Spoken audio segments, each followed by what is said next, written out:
Ophthalmic nerve it is the superior division of fifth cranial nerve. बताया कि superior division होता है fifth cranial nerve का और सबसे स्मॉलेस्ट होता है।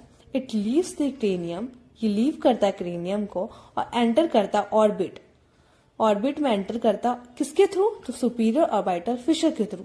सुपीरियर ऑर्बिटल फिशर के थ्रू ये ऑर्बिट में एंटर करता है। ये फुल्ली सेंसरी नर्व होता है। इसका 3 ब्रांच होता है, एक लैक्राइमल, एक फ्रंटल, एक नेजोसिलियरी।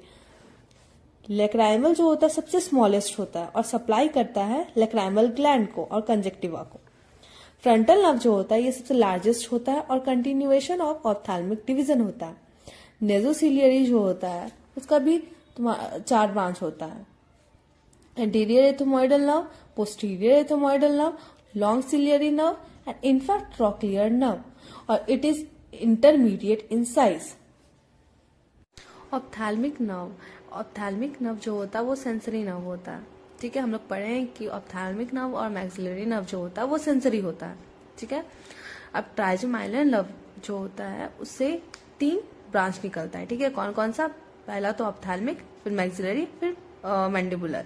ठीक है, तो सेंसरी रूट से कौन कौन सा निकलेगा? ऑप्थैल्मिक और मैक्सिलरी। ठीक है, अब क्या हुआ? ऑप्थैल्मिक नर्व जो होता है वो कैवर्नस साइनस को क्रॉस करेगा। ठीक है, कैवर्नस साइनस को क्रॉस करते हुए 3 ब्रांच देगा। ठीक है, फर्स्ट फ्रंटल नर्व देगा, फिर नेजोसिलियरी नर्व देगा और थर्ड लैक्राइमल नर्व देगा। ठीक है, अब फ्रंटल नर्व जो होता है वो 2 और ब्रांच देगा, सुप्राट्रॉक्लियर नर्व और सुप्रा ऑर्बिटल नर्व।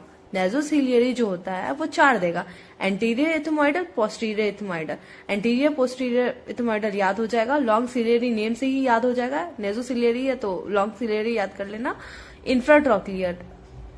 ठीक है, उसके बाद लैक्राइमल नर्व जो होता है वो लैक्राइमल ग्लैंड को सप्लाई करेगा।